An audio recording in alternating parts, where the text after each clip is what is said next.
Here's what happened. A 14-year-old kid moved from Tennessee to Danvers, Massachusetts, stayed after school one day, followed his math teacher into the bathroom.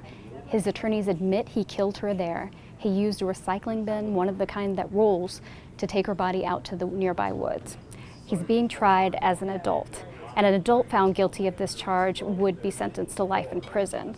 But because of recent Supreme Court rulings, he can't be. The judge has to have discretion in this case. So even if he's found guilty, he will face a minimum of 30 years in prison before he's eligible for parole. Here are the arguments. The prosecution says that he planned this deliberately and carried it out. He brought box cutters to school, and he brought a change of clothes to school.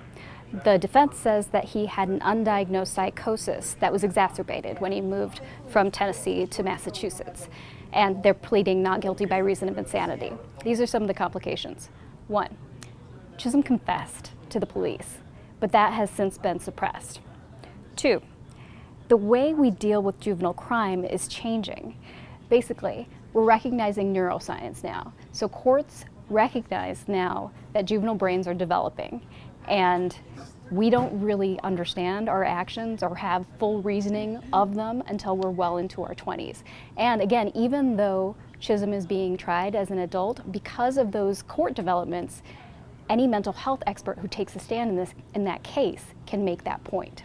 Here's some of the details that stand out. This happened in school right after school let out, but no one heard it. A girl actually went into the bathroom and saw it happening, thought she was witnessing an intimate moment, and walked right back out.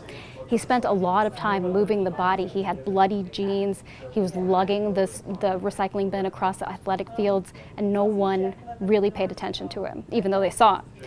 And then finally, a cleaning crew, a Spanish-speaking cleaning crew, came in, saw the scene right after it happened, tried to tell a school janitor about it, but he only spoke English. It was lost in translation. He actually gave them a hose. They went back up there and they cleaned up the bathroom almost entirely.